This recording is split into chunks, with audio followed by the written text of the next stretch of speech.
This question a lot. How do you forgive my ex and move on? So many of us, and I'm not going to talk long. I'm going to talk about 30 minutes because I have to go feed my kids in about 30 minutes. What's your question? Many of us are still hurt. Many of us are still holding on to unforgiveness. Many of us are still going through that pain and the hurt. And you want to know how to forgive because you really don't know how to forgive. Hey, Issa, how are you? So, and you really don't know how to forgive. That's going to be a different topic, all right? I'm not talking about narcissists right now. I'm just talking about this for about 30 minutes. I ain't going to stay too long. So, go ahead and put your question in my Q&A box. And I'll answer it. Hey, Key, how are you? Time is an illusion anyway. You damn right it is an illusion. Damn right. So many of us, like I said, it's been years or even a couple months or a year and we still haven't moved on. We still haven't moved on. So we don't know how to move on because many of us are stuck in a specific time, still need closure, still waiting for closure, still waiting for them to come back and explain why or what happened. You're still waiting because you're still hurting, thinking that maybe they might come back. Maybe they did you wrong. They cheated. They disrespect you. They hit you. They whatever. They got somebody pregnant. And you don't know how to deal with it and move on. You don't know how to pick your stuff up and move on. So I wanted to bring this real quick. I'm not going to talk for too long because this is not a hard topic. It's popular, but it's not that hard topic. But first, we have to, I'm doing good. I'm doing good, Taki. I'm doing pretty good. Thank you. Hey, Sheila, how are you? It's easy to forgive, just difficult to forget. See, but here's the thing. It's not easy to forgive. It's very forgiveness takes approximately about 6 to 8 months for your subconscious mind to accept that you've forgiven the person. It takes about 6 to 8 months for your subconscious mind to process the whole thing of forgiveness. So it takes a long time for your subconscious, because, okay, so consciously we say, I have to forgive you. That's consciously. But sometimes your subconscious mind don't take that information from your conscious mind. So they're still fighting. You're still suffering. You're still struggling. So subconsciously, it takes about 6 months for your subconscious mind to process forgiveness. And that's just how it is. It takes a while. Sometimes you got to convince yourself. Sometimes you got to speak words of affirmation and stuff. Sometimes you got to remember, remind yourself. And sometimes longer. You're right. So I'm saying this right here is not, but do you need to forget? You don't need to forget anything. Because you don't forget what happened to you when you was a kid. You don't forget that you was disrespected. You never forget that you were hurt. You never forget the accident. Sometimes we have scars on our bodies that make us remember. Don't forget that you was in this accident. Do you remember this scar right here? This scar reminds me of what I went through. So it's not about forgetting. You don't need to forget anything. Because forgetting, you might even forget the lesson. You know what I mean? Like if you forget what happened, you might forget the point of the lesson that life was teaching you. So it's not about forgetting. If you had to forget everything that you've been through, then you really want to learn. You really want to have anything to go off of. Like you would be lost. So remembering is very important. But the thing about remembering is that now that you know, and that happened to you, now that you know and remember, what are you going to do about it? Now you remember. Now you could choose differently. You could see differently. You could behave differently. You could actually choose something, completely different. So remember, forgetting is not really an issue. The issue comes in when you can't forget, and every time they call you, you go. Every time they text you, you go over. You're always available still. You haven't moved on. So remember, if you keep touching a scar, and every time you touch a scar, it hurts, then the scar is not healed. You see what I'm saying? So you don't have to forget it's there. But sometimes you could touch the scar, and when you realize that you could touch the scar and it don't hurt, there's no pain in it, then it's healed. So when you remember and you have been healed, it doesn't affect you at all. It's when you remember and actually you haven't gotten over it yet. So how do you move on? So let's speak about this. Number one, we're gonna actually look at life in perspective. Number one, what options do you have? You know, like what options do we have? Exactly. The incident was a lesson. What options do we have? We could keep living the same life, still being hurt, still being miserable, still being angry, still holding on to unforgiveness, still carrying a grown person on your back, a man or a woman, everywhere you go, still carrying those heavy baggage. Or you could drop the baggage off and heal. But it's very hard to heal it's very hard to heal carrying the same frequencies, carrying the same energy, carrying the same unforgiveness, carrying the same pain. It's very hard to heal. You're not going to heal at all, because every time you try to heal, that there's a grown man on your back or a grown woman on your back who you can't forget, because everywhere you go, they're going with you. And that's what unforgiveness do.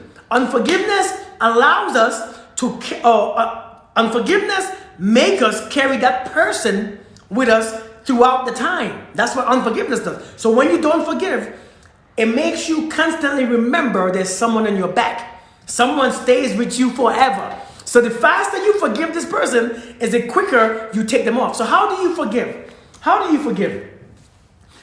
This is where perspective comes in, right? Perspectives. Listen, sometimes people ain't doing things to you. You know what I mean? People ain't doing things to you. People doing things. They're not. When somebody talk to another, let's say I talk to another woman, okay? Let's say somebody talked to another woman. Let's say he talked to another woman and stuff. Has nothing to do with you. Nothing at all to do with you. Nothing at all to do with you, or what you're worth, or how he even value you. Nothing at all to do with you. However, you don't see it that way. You take it personal, and you invite it in your spirit. Now that you don't even understand what's going on with him and her, or why he talking to her, or what he wants from her. You don't know. You will never know this. You bring it into your spirit. Now you mad. You holding grudges. You are angry. Now you're having disturbing thoughts. You can't sleep at night. All because you take it personal. Listen, we got to stop taking things personal. People do what they want to do. It's nothing to do with you. Nothing at all to do with you. When you realize that when you don't forgive someone, is you holding on to that poison. I'm just saying, when you don't forgive someone, you are the one carrying that nasty negative frequency. Do you want to carry it, or do you not want to carry it? One of the things that that book that I read, the 4 Agreements, it taught me to not take things personal. People gonna want to do they're gonna do what they want to do, and nothing that you could do could stop them. You can't prevent them. You can't make them change their minds, because people have the right to do what they want to do. See, just because you with this person doesn't mean on behalf. Exactly. Stop abusing yourself on behalf of others. That's what we do. We take these things to heart. We take it to spirit. We take it so personally. Somebody cheated. You slept with someone else. Well, number one, it's his body. Let's listen. What I know, the things I say is not traditionally. It's not tradition. I know the things I said. That I usually say is not it's not very customary for someone to speak like that. I know the things that I say is very different, and sometimes off the wall, and sometimes to you it might make no sense. But everything that you experience is based on perspective. Nobody belongs to you. Let's understand this. Nobody belongs to you. People take their time, or you give somebody a certain amount of time on your journey to share with you. Sometimes the journey is not forever. Sometimes the journey ain't meant to last forever. Sometimes the journey is just what you're experiencing at that moment, in like 4 years ago, what you was going through, how you was vibrating, how you was feeling, and what signals that you were sending off. You attracted that one person 4 years ago. 4 years ago, you was on the same sheet of music. 4 years later, you vibrating different, he vibrating different, you speak different, he evolved different, you go in 2 different ways. Everybody ain't meant to stay with you forever. We are really not. We have to learn that people is going to do things to tell you it's time to break free. People is going to do things within themselves to tell you that it's time to separate. Our journey has come to an end. Just because you have a child with them, just because you're in love with them, just because they promise you whatever, they promise you forever, just because they promise you all these things, people promise a whole lot of things. But you know what they say, what a promise is, right? A promise, glorious. Aren't people supposed to evolve? Everyone evolves. Everyone evolves. Maybe not in your way, but every single one evolves regardless. If you die, you probably stop. But every single one evolves. Just because we don't know in which way they're evolving, doesn't mean that they're not evolving. Everyone, as time passed, as the entire universe evolves, and the collective consciousness evolves every single day. Therefore, if the collective consciousness is evolving, everyone has to evolve, because we are not just individuals. We are one collective consciousness. So everyone evolves. It might not be your way, but it's his or her way. We have to allow people to go on their journey. People got to continue their journey. If their journey is being loyal and being ready for a relationship, listen, people keep asking me on these videos. I say what people do, but yet people keep commenting on my videos, but that's not right. Well, it's not a fact of being right or wrong. It's a fact of that it's happened. The point is, it happens, and it happens on a regular basis. So we could fight it all day. It's not wrong. Men should do this. Yeah, okay, we should. Okay, we should. Okay, yes, we should. Yes, I know we should. But the fact of the matter is, no matter what should or shouldn't happen, it still happens. We got to stop talking. We got to stop talking like, oh my God, I can't believe. Why do men do this? Well, they do it. I don't know why. They do it. People have their own reasons, Your job is to see what's going on and go with it. Your job is to see. I promise, my mom used to always tell me, I promise is a comfort to a fool. I promise is a comfort to a fool. It makes a fool feel better. I promise you this. Yeah, you feel better. It makes someone feel better. It's always said, a promise is a comfort to a fool. Hey, Nicole, how are you doing? But do they want to go do it though? Do they want to do what? People do what they want to do. If a man want to go out there and he's with you, if a man want to go out there and stick his penis in somebody's vagina, number one is his penis, not yours. Let's just be straight up. It sounds really harsh. I know this. It sounds really harsh. It gives you a promise gives you security. You give yourself security, not no promise. A promise is just a promise. A promise is just a word. A promise is just a promise. If a promise gives you security, number one, you gotta build your own security. Your security is yours. You gotta build your own. Okay, so let me ask you a question. When you're single, who builds your security? You. You build your security. Let me tell you this. Whether you are single or not, you're supposed to always be in a place where you feel secure. A man or a woman cannot make you feel secure. They can't. They really can't. They make you feel secure if you're not doing it. Number one, if you're watching what people doing, right? Hey Camila, how you doing? If you're watching what people doing, you're going to have a good idea of what they are, who they are, and what they want. You will have a great idea on what they are, what they want, and who they are. Seriously, the problem is nobody wants to believe. People taking it personal. Now, if a man is sticking his penis into another woman, it's his penis. You're supposed to see it, understand that this man wants sex from other women. Hey, Reese, how are you doing? You understand that he wants what he wants from other women? And you're supposed to say, well, if you want this, you can't have this and have this. But you got to put the ball in your court and do what you need to do. Many times you don't do that. Many times you stay anyway and take a promise. I promise not to do it again. He already showed you. They already showed you.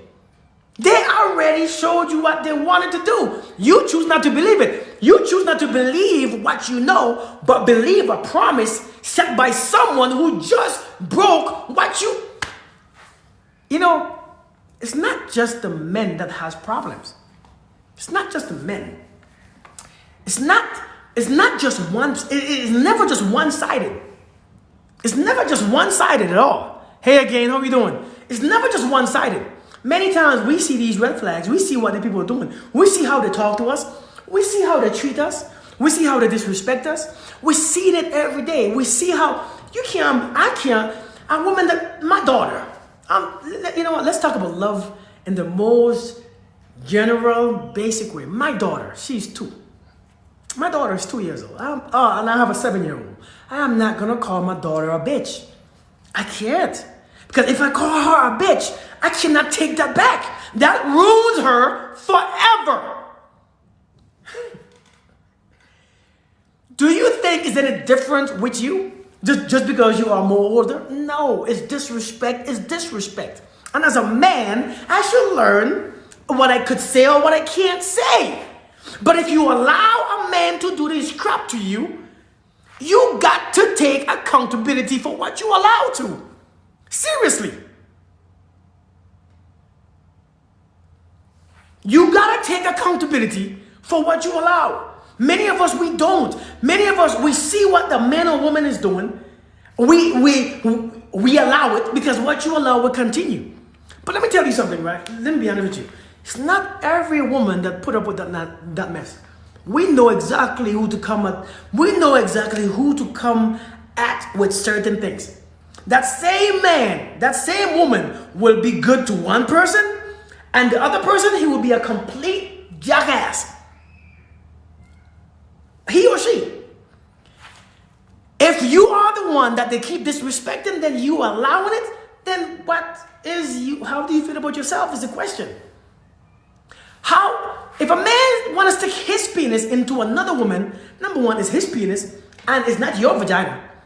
It's not, you're supposed to recognize this, and I say, you know what? Okay, you show me who you are. It's up to me to believe you or not. It's up to me to believe it or not.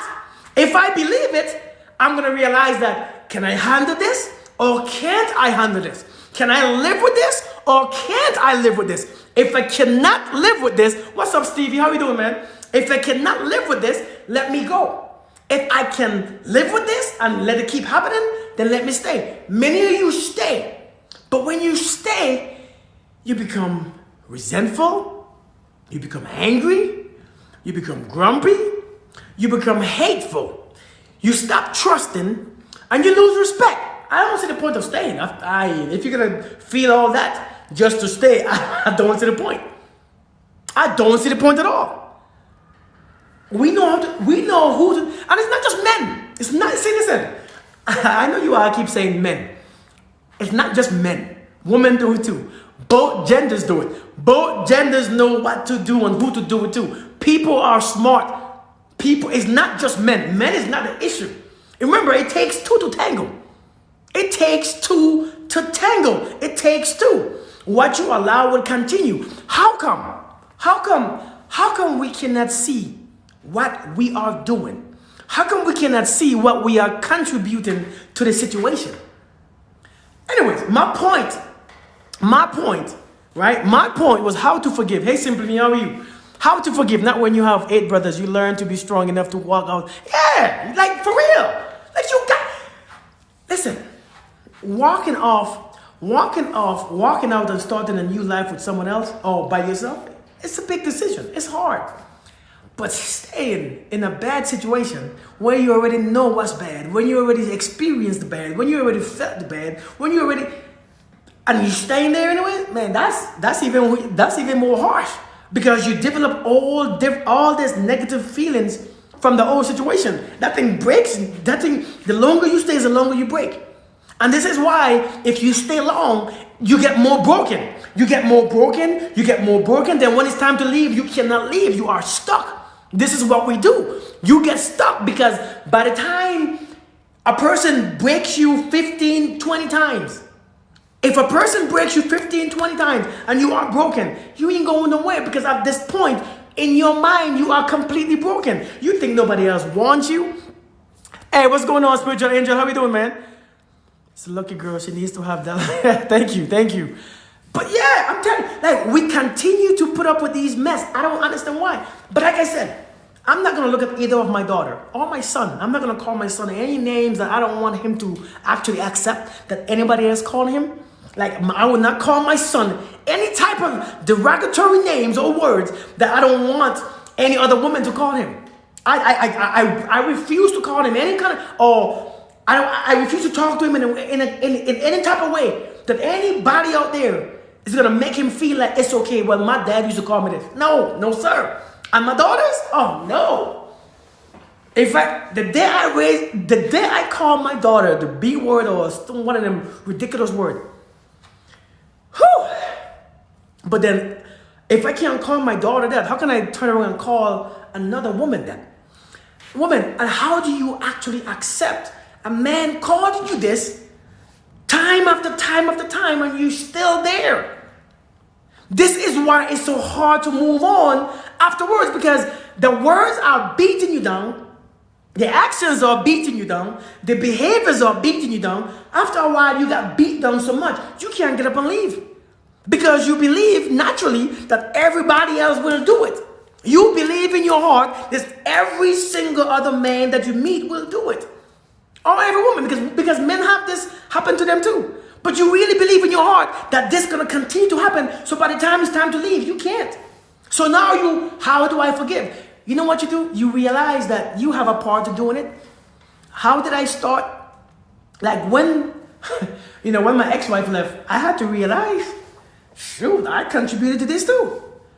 I contributed to this. So let me see my contribution. Let me fix myself. Let me take responsibility of my action. And I forgive you. Because somewhere down the line, I allow certain things. I put up with certain things. Because nobody just do things. Nobody just stand up there and just do one thing one time. Nobody does. People, they go 1 inch, 6 inches, 1 foot, 6 foot. Nobody just jump. Right? I mean, you know what I'm saying? Like, nobody just jump 2 miles into a situation. No. People do baby steps. But once you allow them to keep doing these baby steps, they might raise their hands at you. They might look at you funny. They might buck at you. Before he hits you, he might just,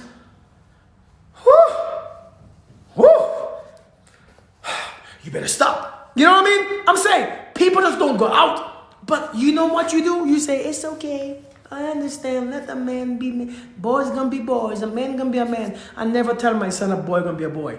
I never tell my son's my son's mother, let the boy be a boy. No. Boys won't be boys. Boys will be what you raise them to be.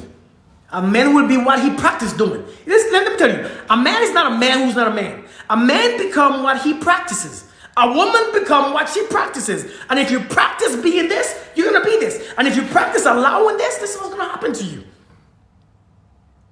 I'm just saying, man, like we have to take responsibility. So the question is, how do you forgive and move on? You understand that number one, you have to understand if you don't forgive, you can't move on.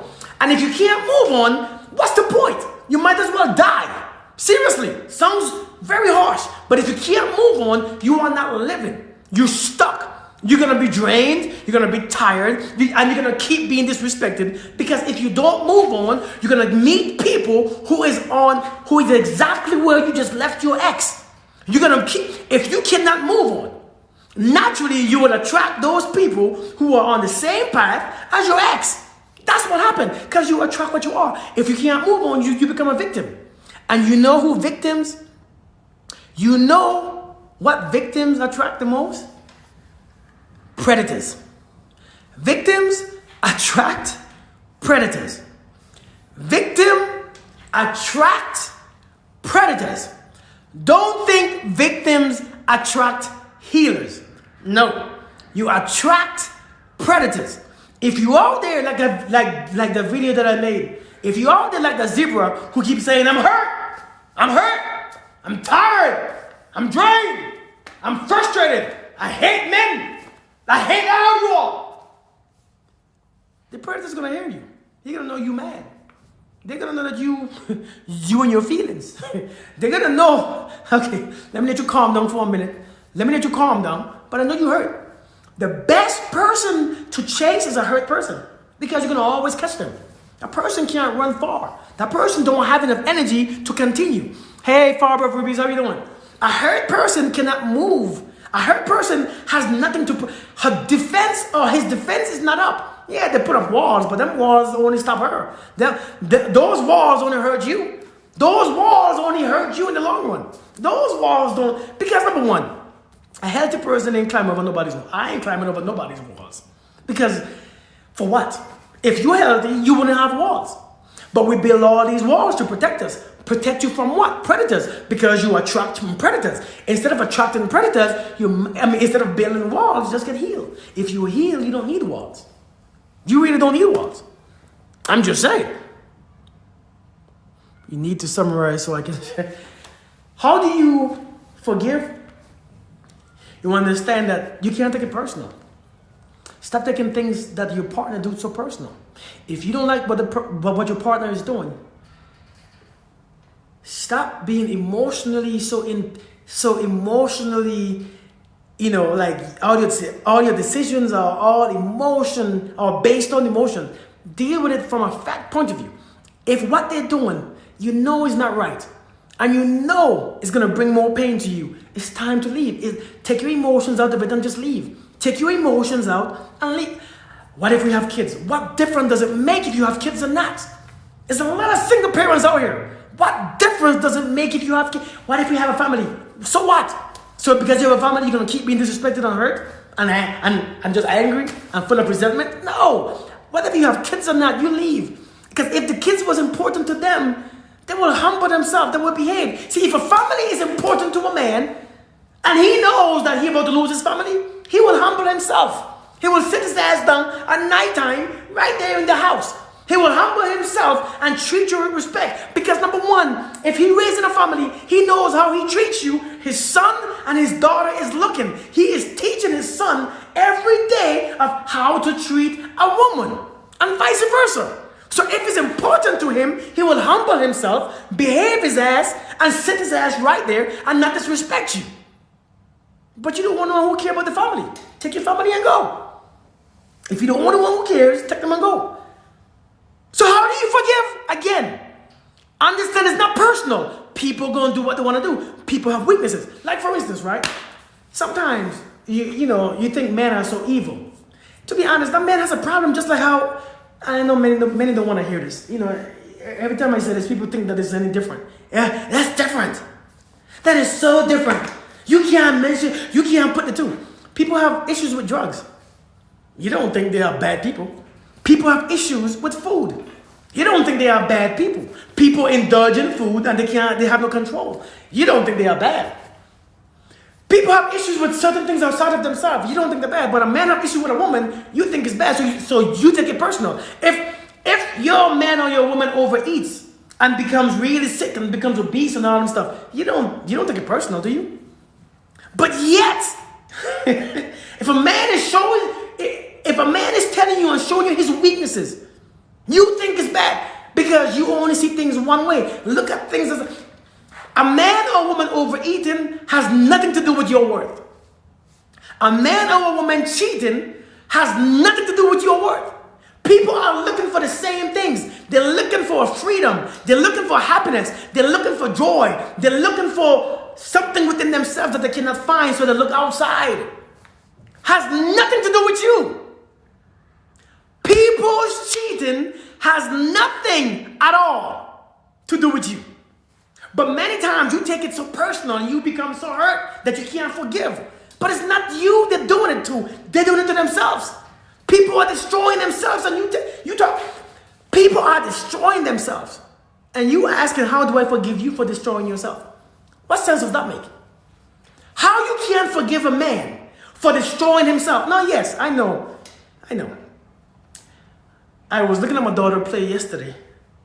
We was on the field at my son's football practice. My daughter was running. I got up and I ran behind her and she was running from me because I was chasing her. She's laughing and she's running.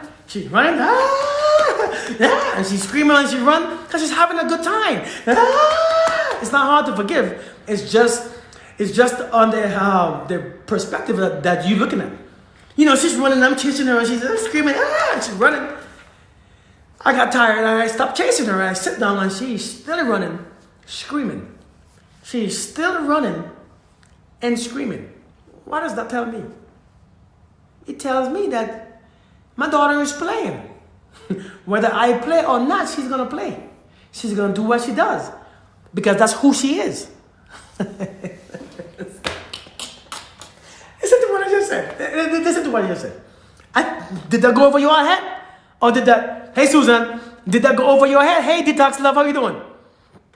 Please post it on YouTube. Hey Tony, I will. Did that go over your head or did you all miss it? Did you all miss it or did you? I think this is went over your head. I think you get it. Again, let me tell you my story again. My daughter was running yesterday on the field as my son was doing his football rehearsal, okay? As she was running, I decided to get up and run with her for a minute. So when I got up, she sees me and she started running and she started screaming, ah, ah. After about 5 minutes of running, because I'm 40 years old, I can't just run for all day. I just can't do it. Just like how you can't just do it sometimes. You just done. Like you got enough.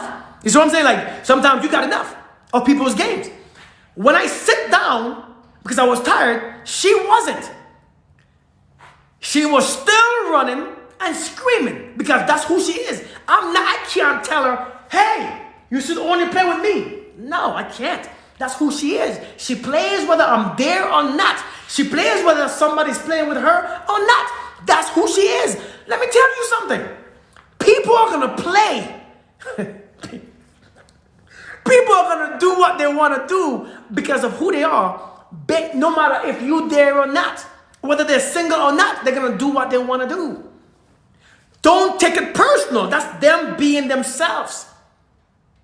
When you see what a person is want to doing, that's when you can tell yourself, can I handle this or can't I? If I can't, I'll leave. If I can, then I'll stay. You think people doing, man, come on, seriously. So you're wasting your time holding on to that stuff. It's not even you. See, people have problems.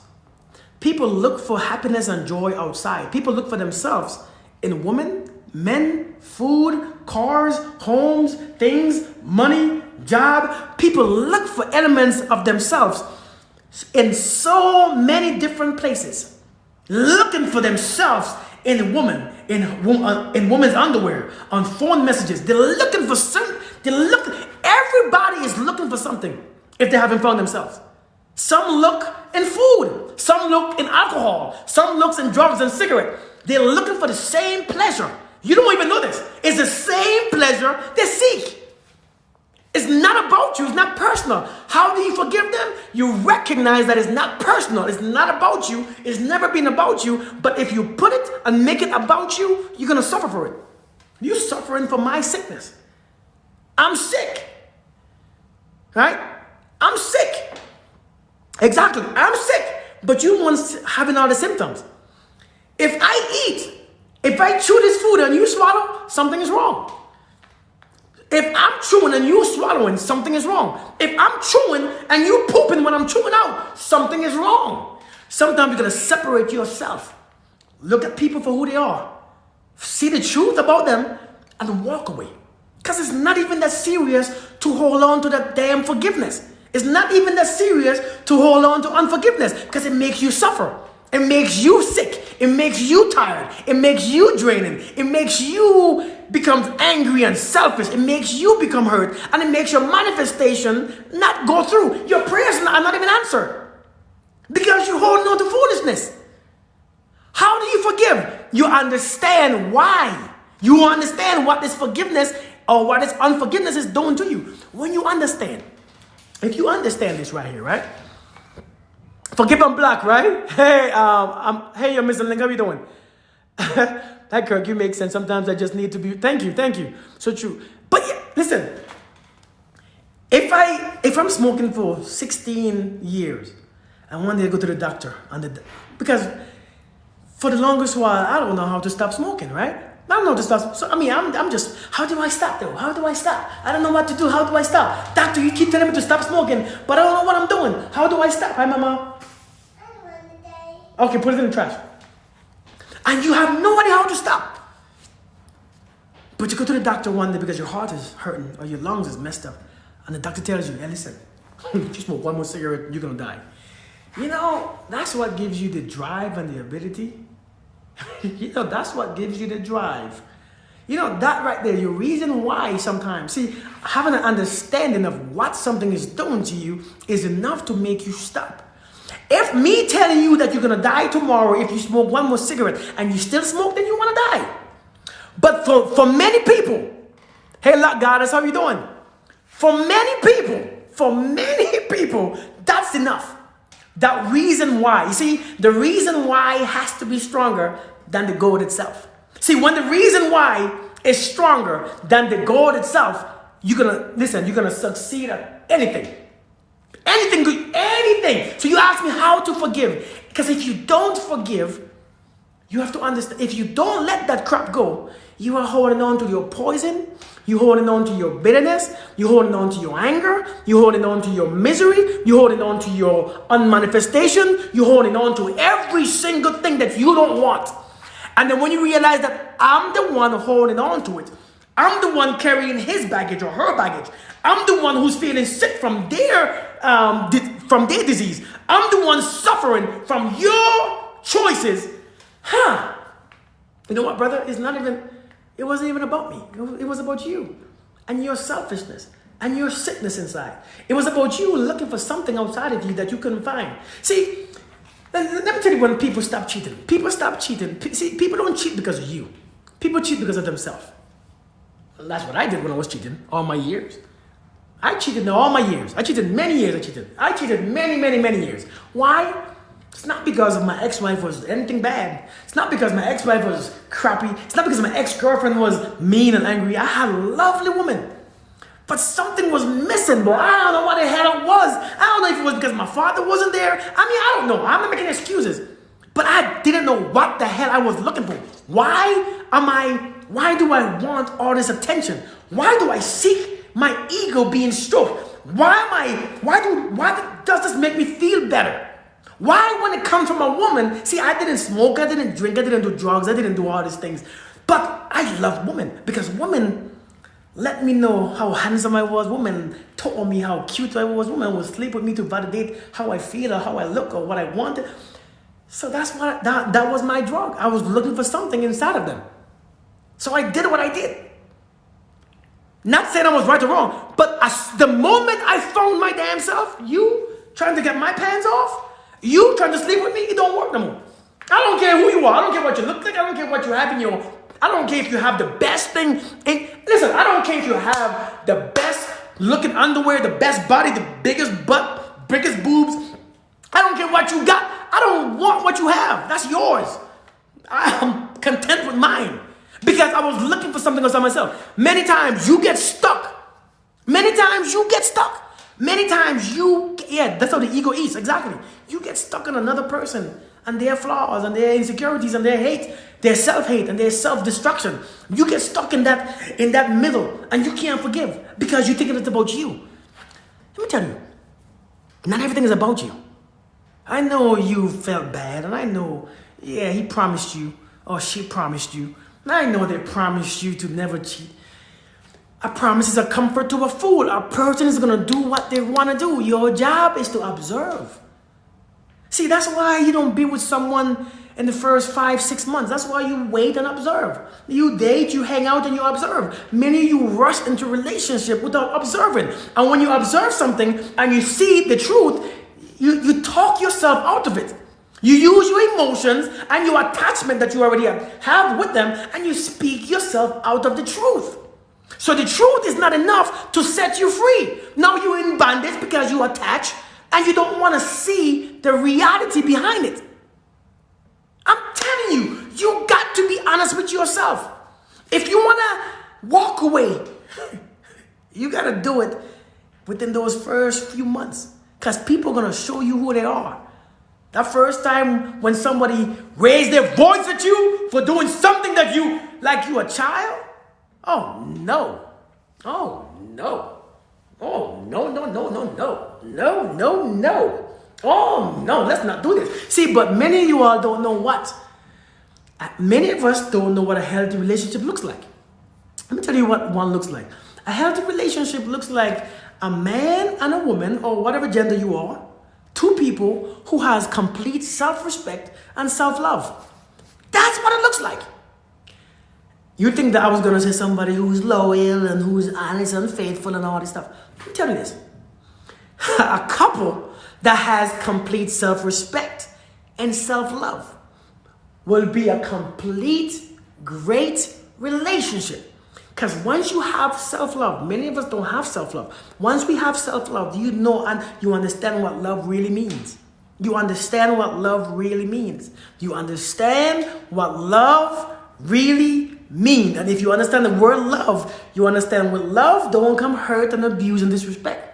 See, when a person has self-love, whatever that they were looking for, they already found it. That went over your head. Let me tell you, on one of the process of loving you, on the journey or the path of loving yourself, you have to find out what is inside of you that you was missing anyways. And when you found that out, what you was missing all these years, that's when the love, because now you start seeing your value. See, when you're missing something, you don't see value. See, but when you have it all, that's when the value comes.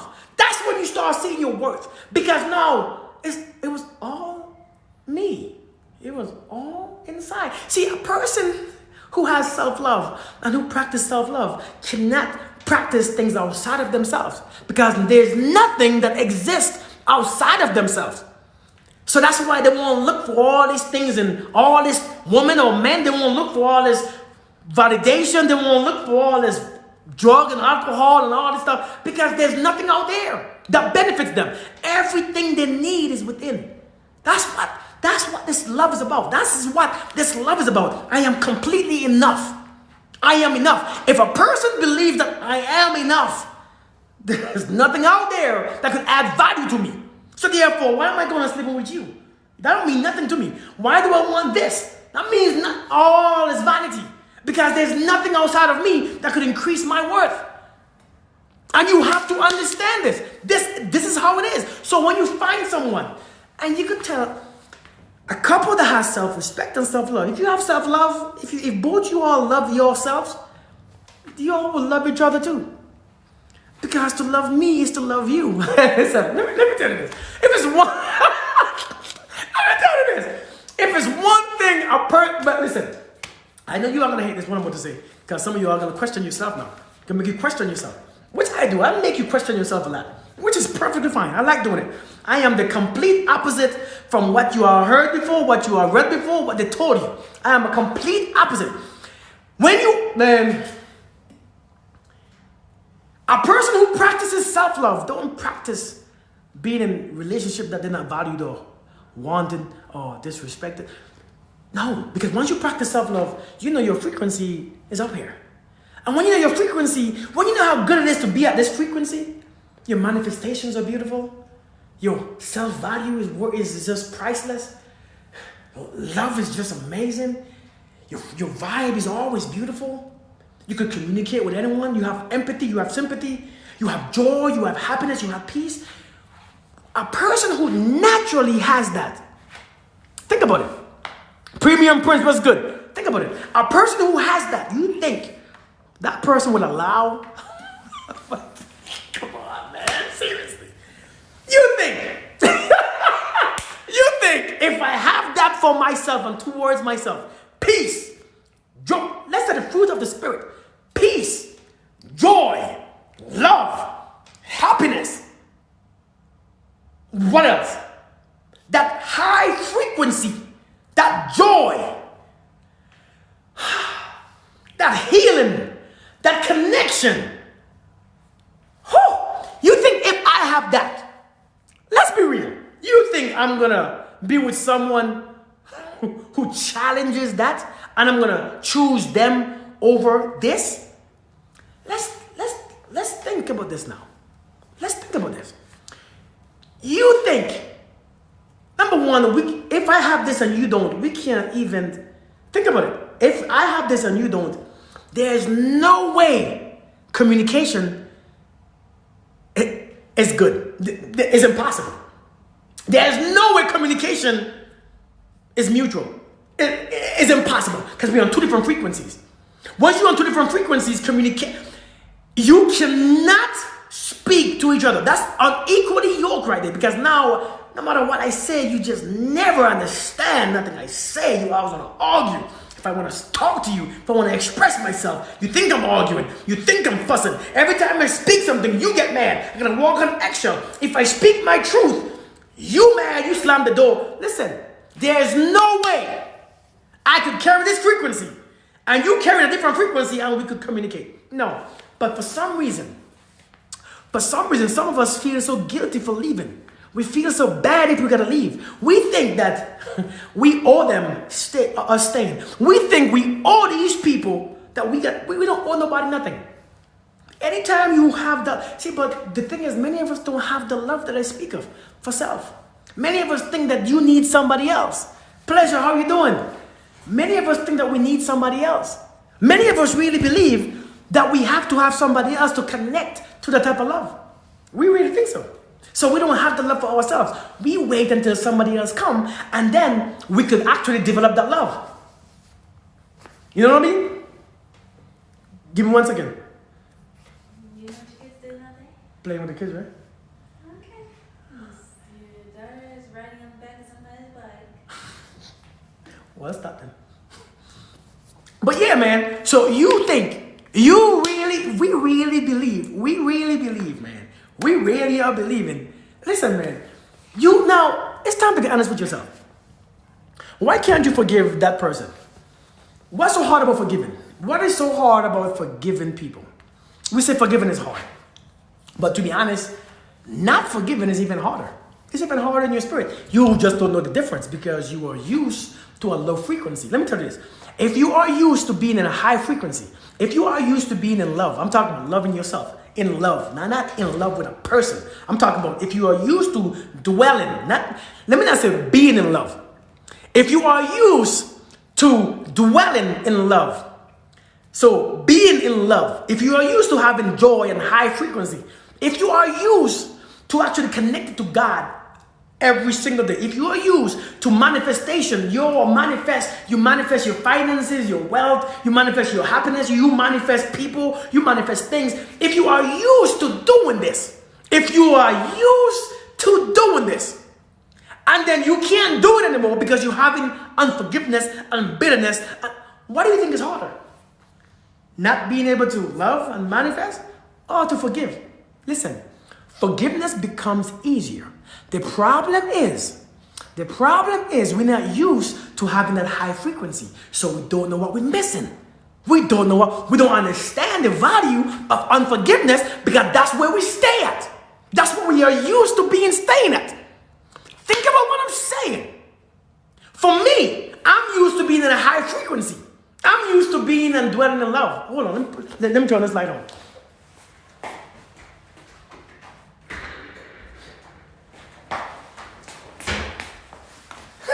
I am used to self-healing. I am used to healing others. I am used to, listen, I take full responsibility over my own children. When they're sick, I'm the one who touches them so that I can remove that illness or that disease. I'm used to, whenever somebody needs me, I could actually send frequencies to them and remove what they have in their spirit. I'm used to living in a place where I can always feel amazing, always feel beautiful, always feel strong, always powerful. You think I'm going to hold on to unforgiveness? As a matter of fact, you think I'm going to allow anyone to come in my life and change that?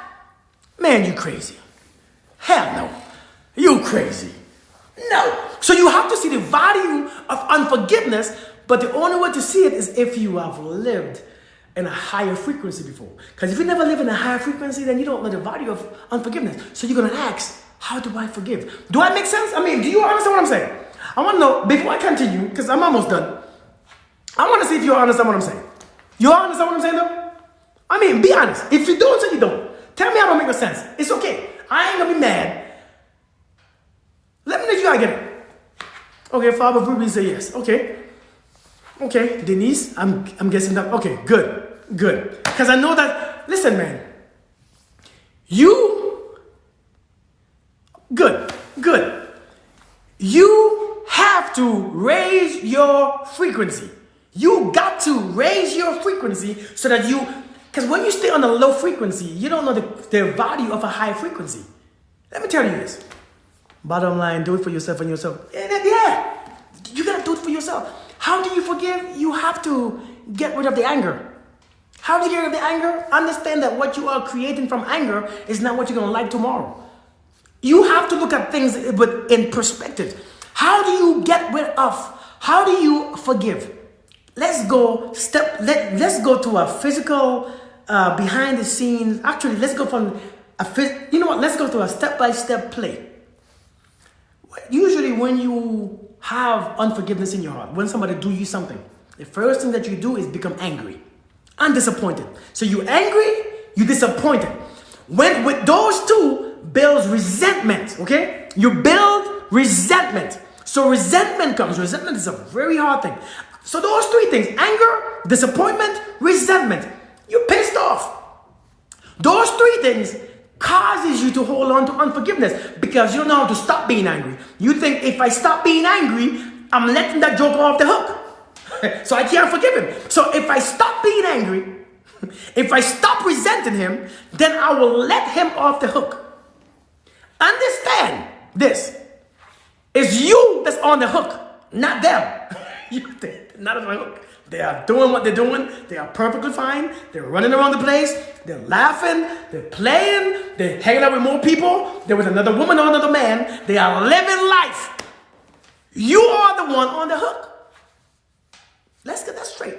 Does that make sense? Okay? You are the only one on a hook. And you're just hanging there. That's why you can't move on. Because you're hanging. Your feet don't touch the ground. They're dangling. You are literally hanging off the hook. You think it's them.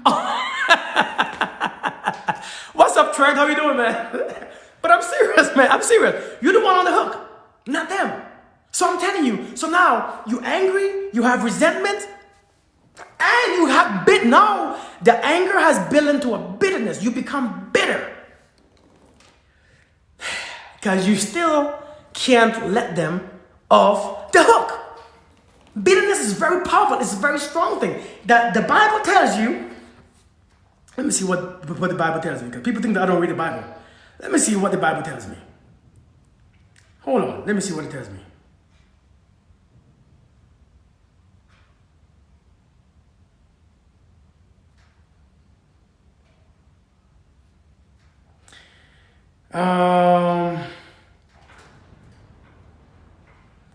Let me see if this is what it tells me right here.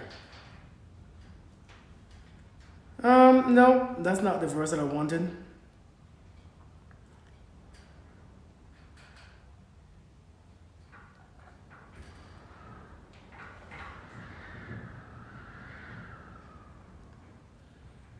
I think we're just stuck on certain things. The Bible says in Ephesians chapter 4, it says, get rid of all bitterness, rage, and anger, brawling, and slander, along with every form of malice. Now, let me say this. Ephesians chapter 4 and verse 31.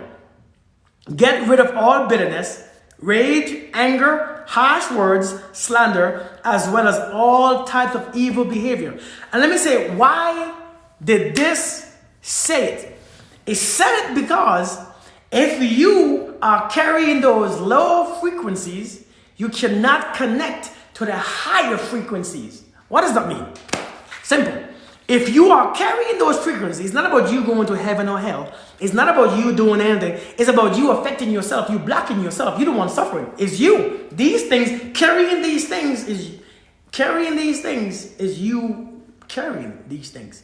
Right? You carrying these things is you carrying these things. And when you carry these things, you get tired. You're the one who gets tired. And have you ever walked around the mall with 16 bags in your hand? Or have you walked in a grocery store or from the car to your third level apartment with like 15 bags in your hand, and you there like you want to rest it down? You're tired. It's your bags and you eating them but it's still a lot. So you have to understand, it's draining. You're the one who carrying it. So he's saying, free yourself from it because you get tired. Not God, you. Not Jesus, you. Not your neighbor, it's you. See what I'm saying? You carrying these things. So he's saying, if you carrying these low frequency things, you will be closer to the ends. Because when you carrying these things, right? Let's be real. When you carrying bags, right? When you're carrying bags, number one, you are leaning forward, your knees are bending, and you are lower to the ground. You are lower to the low frequencies stuff. If you are not, you are higher. Your shoulders are up, and your head is actually even faced up a little bit. When you're carrying these things, your head is down. There's no connection to the higher source. No connection at all. The connection, you feel like you are blocked. Have you ever been carrying these little things and you feel blocked? Like your prayers ain't answered? Like you telling your pastor, pray for me. You telling your people, pray for me. Because you feel blocked. Something is blocking you. Because it's your own self that's blocking you. But yet, we're carrying these things. Because we don't want to, because we don't want to get them off the hook. Who's on the hook? You're the one on the hook. Your foot can't touch the ground. There's none. You're not standing firm. You're on the hook. So, how do you forgive? That anger that you first felt? Understand that people can do what they want to do. How do you get rid of anger? You realize in your anger, you're sinning. In your anger, you're holding on to grudge. In your anger, you're holding on to unforgiveness. In your anger, you are struggling to speak kind words. In your anger, you blaspheming. In your anger, you're speaking all manner against someone else, against God, because that person that you're speaking about is carrying God's spirit. You are speaking again. You are in your anger. Sin not. That's why. But how long can you go with anger to not sin? See, anger is not the sin. It's what are you doing? What are you doing when you're angry? What are you thinking about? Because when you're angry, I've tried this one time. I've tried this. When you're angry, try to think positive. I bet you can't. I bet you stop being angry. Or, actually, that's it. Because when you think positive anger, it breaks it. But anger is very addictive. Because in that moment, it makes you say what you want to say. It makes you feel justified. It makes you feel powerful. It makes you do what you want to do. It makes you feel untouchable, unstoppable, invincible. It makes you feel amazing. It makes you feel amazing. So why stop? But if you stop, people don't, the ones, like those people who are angry too. Because you know, like when you're angry, and you think that you have a reason to be angry, here comes your fake friends. Yeah, do it. That's right. You're right. Those are the fake friends. Because they keep you in that anger. But a real friend, like me, like myself, I'm not saying I'm a good or bad friend. I will tell you, listen, bro. You attracting the crap. Like you are the one carrying the anger. No matter who you're angry about. No matter what you're angry about. No matter what you're going through. No matter what you face, you're the one carrying the anger, and you are the one who is hurting. If we pause when you are angry, that's fine. That's right. But when you carry this anger, understand that all your thoughts, all your belief, and all your feelings, when you have those three things going together, you are manifesting and you are creating at that moment. So every time you're angry, and you are thinking or speaking, you are actually seeing something or visualizing, and you are feeling the emotion, you are manifesting. Anything that you manifest in anger, tomorrow is going to be right next to you. Next week is going to be right there. So when you stop being angry, you still have your creation that you created while you were angry. You still have all your creation that you created in your entire 16 years of anger. Now that you get over that one first thing, now all these things start popping up. You ever notice that when you think that you quit something, Like when you quit smoking, next thing you know, your lungs are bad. Now you gotta face that. Now you gotta face this. Now when your lungs stop, now you gotta this and you gotta do this and you gotta do this. Because it builds. It builds. It builds. And you wasn't seeing all these things because you was focused too much. You was too focused on one specific thing. Thank you for the gift. But all these things are building. In your anger, you start to manifest. You start to manifest enemies. You start to manifest thoughts and ideas. You start to manifest your own life. You start to manifest, your thoughts become your reality and you don't even realize it because you are too busy being angry. You are too busy continuing to be angry. Why do you forgive? How do you forgive? Because when you don't, you're building crap that lasts forever. And it's not just crap. The crap that you don't like. The crap that you will hate tomorrow. The crap that you're going to wish that you never created. The crap that you can't point fingers at. That crap that you're going to hate. That's what anger builds. So why do you stop being angry? Understand, because when you're not. See, if you understand the reason why. Hey, Christelle, if you understand the reason why, do you think that you need to know? I think we're meant to be. I'm serious. If you understand what forgiveness or what unforgiveness does to you, do you really think that you're going to hold on to it? Let me ask you a question before I finish here. Who's still holding on to unforgiveness in their heart? Who on here? Krista, thank you so much for the gift. Krista, you be blessing me with all these gifts, man. Every single time I'm live, you blessing me with all these gifts. Thank you so much, Denise. Thank you so much. But seriously, who's holding on to unforgiveness right now? What are you holding on for? Who's holding on to unforgiveness? I want to hear. Me. Shika said me. Chica. What are you holding on to that you can't let go? Someone did something to you years ago? Drinking poison, except, yep. Thank you so much, Christelle. Thank you so much. Man, there's a lot of people holding on to unforgiveness. Wow. But the worst, nothing but the worst for that guy. God dang. Let me tell you something. Let me tell you something. Let me tell you something, right? Hear me out real quick. Your subconscious mind is wired different, okay? Your subconscious mind is wired different. It's your subconscious mind that's connected to the universe. Your subconscious mind. Not your conscious mind, but your subconscious mind. Hope dies. I hope he suffers. I hope he suffers. And many of us, unforgiveness, this is what we carry. I hope you pay. I wish. You have to understand, I is in there and suffer. Those are the two words. You think the universe care to hear any other word that you say? See, some words stick out. Some words stick out to the universe. Sick, suffer, die, and hate, and all this stuff. I hope it's not sticking out. He suffer. I suffer. I hope he dies. I die. I hope he never. I'm the one doing it. When you speak, it's you. I speak. Therefore, it's my word. If my words, listen, Lord have mercy. If that word is in me,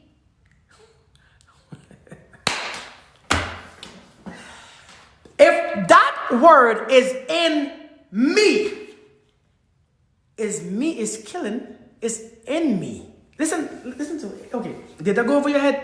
Did you get? Did you miss that? Did you all just miss that? Okay. For the words to come out, it had to be inside first.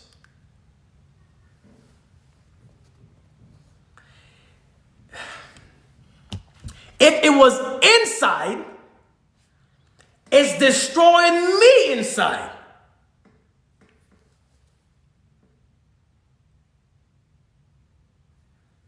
We think if I say and I put it outside, we think it goes out to that person, not realizing it's not going to nobody specific. See, everybody has their own individual karma. Your karma is what you speak. Your words affecting you and everyone you connected to.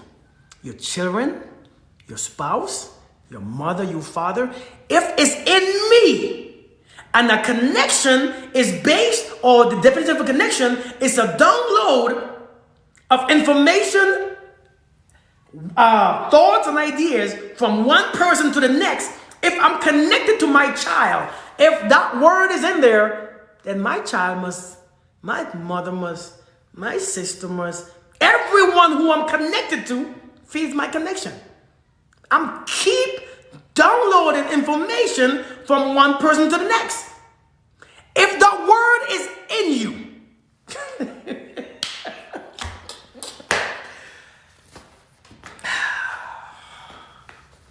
see, I just, listen, if that right there didn't F your mind up,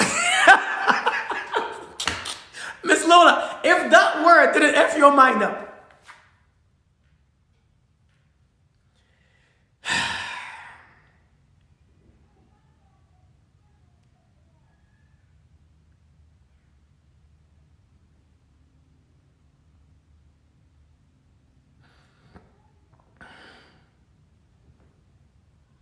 if that word didn't F your mind up, I don't know what to tell you.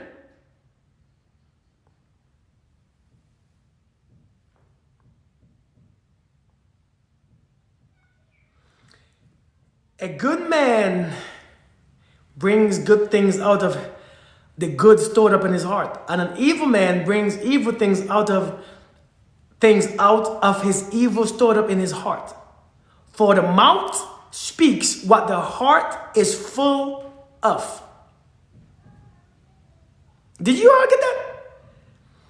For the mouth speaks what the heart is full of. Ladies and gentlemen, you're killing yourself. You are killing yourself. You are literally killing yourself without knowing.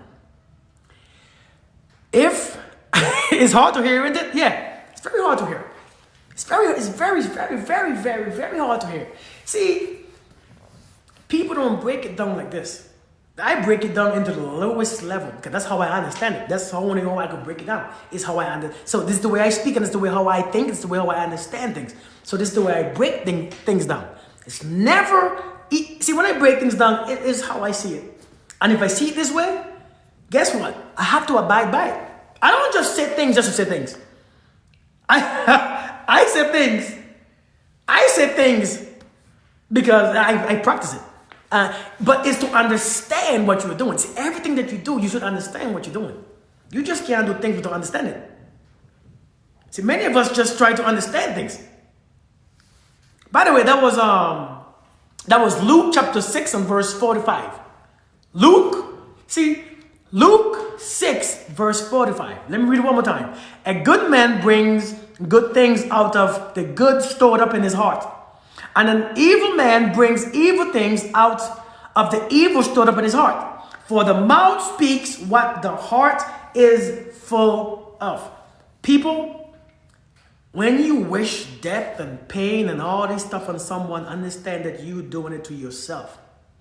Because I suffer. No matter if you say, I wish he suffers. Listen, no matter if you say, I wish, I hope, I pray. Listen, still I suffer. It has to be in you before it comes out.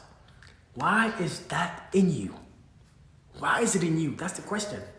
Why is suffering in you? Why do you want to see somebody suffer? Do you know it's only hurt people want to hurt people? And I know you hurt. I know sometimes people do things to you that you just can't imagine coming back from. People do things to you that you need, like they need to suffer. They need to feel your pain. They need to feel this pain right here that they cause me.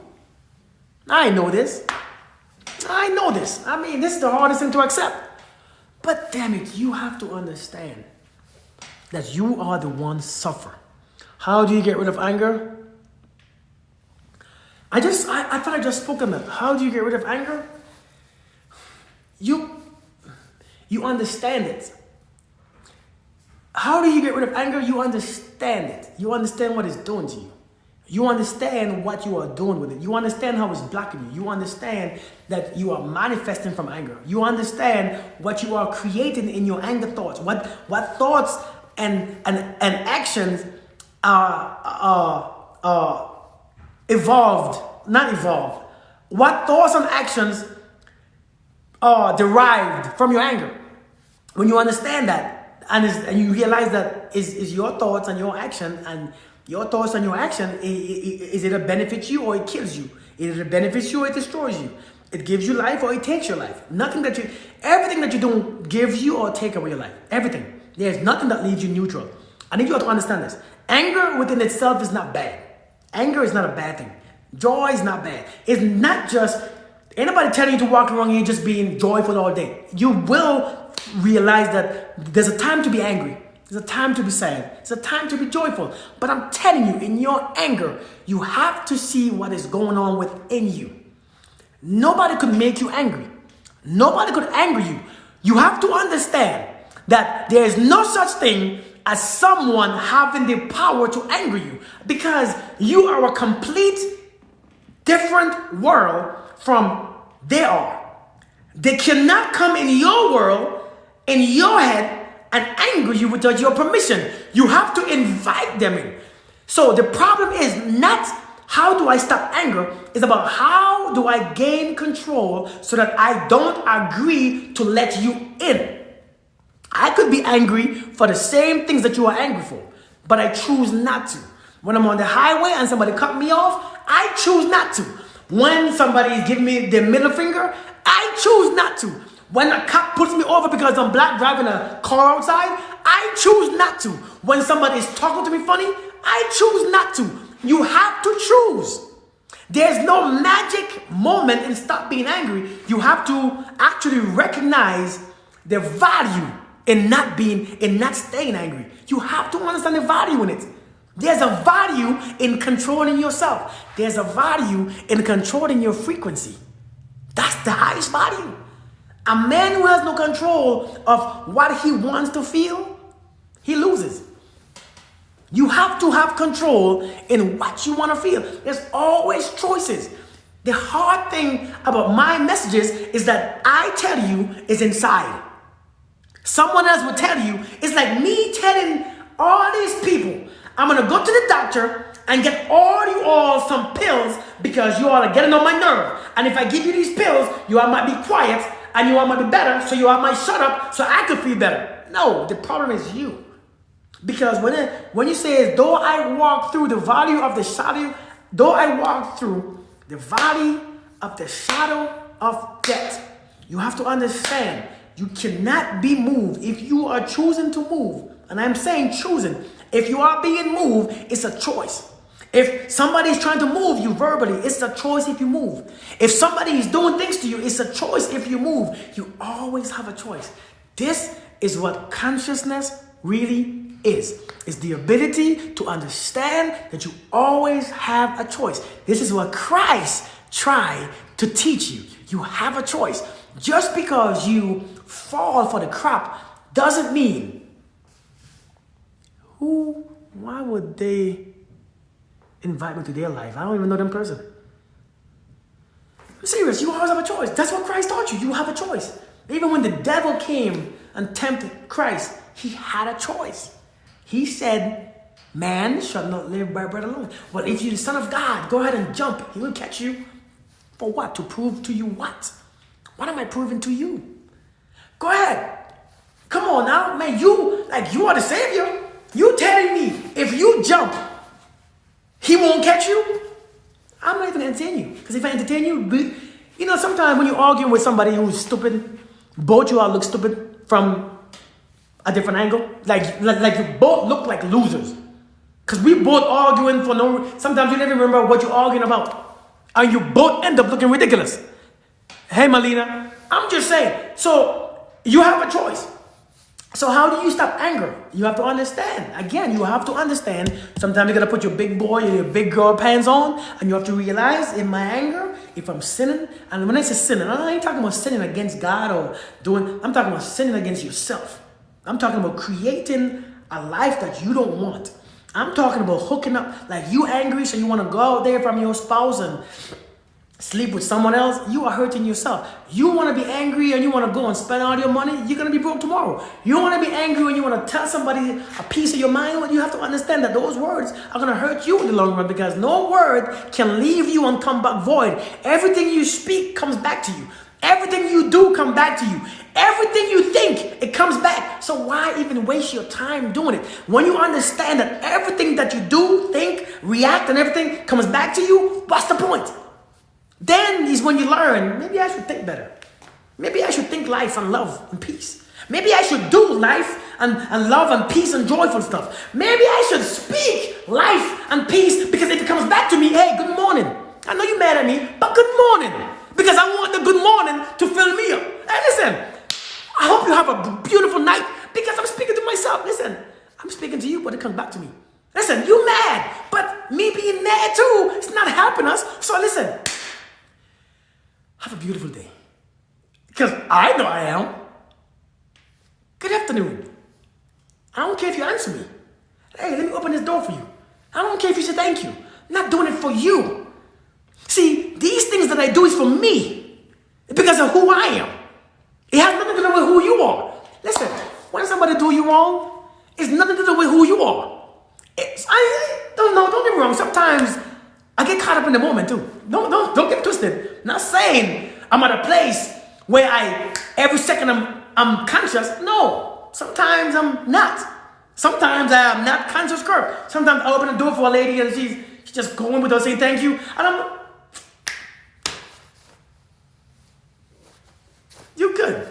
Because I ain't doing it for you, I did it for me. I don't care what you look like. I don't care what you look like, what you sound like. I don't care what you did. That's not my business. That's your business. But everything that you do is your karma. I'm just saying, what you do is your karma. But you have to control. How do I stop being angry? How do I forgive? Understand what unforgiveness is doing to you. You see how simple that is? But we still ain't going to do it, because it still feels good to not forgive. And many of us literally don't know how to forgive. Forgiveness doesn't really have a how-to. Yes, you have to forgive yourself. Definitely. See, forgiveness don't have a how-to manual.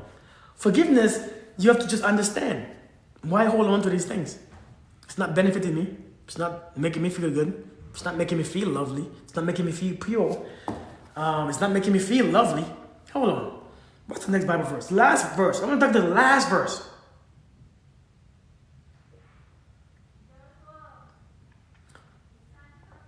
Let me see. Finally, brothers, Philippians. I said Philippians. Oh, I said Philippians earlier. It says, finally, brothers, Philippians chapter 4 and verse 8. Forgiving doesn't mean, because forgetting is not the issue. Because you're going to remember. You have to remember. You should remember. Remembering is good. I don't know why we want to forget. We don't need amnesia. You know what I mean? Forgiving also don't mean giving a second chance. Especially when it comes to intimate relationships. It doesn't mean I forgive you, so I have to give you another chance. No. Forgiveness means, let me clear my spirit. I don't care what you do, let me clear my spirit. I'm good. I'm good. I've learned my lesson. I see you. I'm good. But I forgive you. Hey, anyways, don't let the door hit you. So forgiveness don't mean I have to give you another chance. Because many times we think if I forgive you, well, I might as well agree. No, forgiveness means I can forgive you and block you. I can forgive you and move on. I can forgive you and block you. Philippians 4:8 says, finally, brothers and sisters. Now, when I become conscious, I understand these verses better. They stick out because they become real. They literally becomes real to me. Because these verses, now I'm conscious. I see them differently. I'm taking them personally. It's not for nobody else. I don't tell you, hey, this is what the Bible says. No, this is for me. This is for me. It says, finally, brothers and sisters, whatever is true, whatever is noble, whatever is right, whatever is pure, whatever is lovely, whatever is admirable, if anything is excellent or praiseworthy, think of these things. When you're angry, are you thinking about that? No, you're thinking about anger. You're thinking about hurting someone, hurting yourself, cussing somebody out, taking something, doing something, doing something rebellious. Understand that those things manifest into a different things, and these things manifest into something else. Both benefit you. I mean, both does something to you. One benefits you and one doesn't benefit you. The ones that this say benefits you, the others doesn't. It feels good. This, it feels better if you practice it. Believe it or not, it feels better if you practice this. This is being practiced because it's what we're used to doing. It's the easiest thing. The easiest thing is to be angry. And the easiest thing is to blame people for your anger. So I'm mad at you. You're not mad at nobody. You're just mad. You don't hate nobody. You just hate. You are not, like, you frustrate me. No, you're frustrated. Nobody could do anything to you.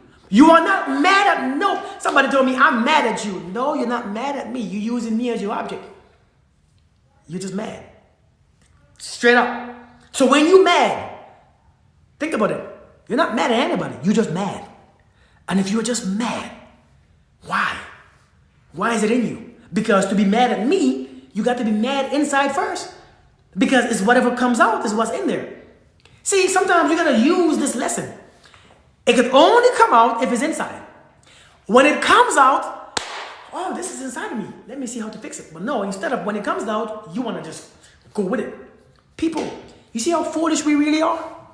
Do you see how foolish we really are? Hey, Nisha. Do you see how foolish we really are? See, I'm conscious. I pay attention to what comes out because I want to know what's inside. See, you can only know what's inside by what comes out. Let me tell you that again. Listen, this is a lesson.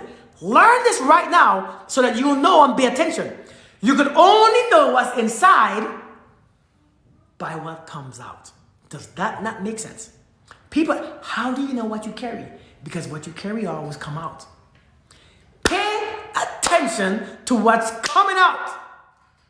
Your words, your actions, your behavior. No, you didn't backslide. You didn't. See, backsliding is not a thing. Backsliding just says where you are for real. See, words says what you want to be. Your actions and what you're doing really shows what you really are. Listen, pay attention to what's coming out. So when somebody is able to pull something out of me, which you can't, but when something come out, I'm like, wait, hold on, what the hell? This is inside of me? Why is it coming from? I'm not even studying that person no more. Listen, I live inside my head so much. I live inside me so much. I'm like, where's this coming from? I'm not even focused on you. I'm more worried about me. I'm like, where's this coming from? Why is this coming out? If you put it out, that means it was always in there. But why is it there? Why am I carrying this? What is going on? Is it because of this? Have I forgiven this? Have I forgiven that? And that moment, I'm not even worried.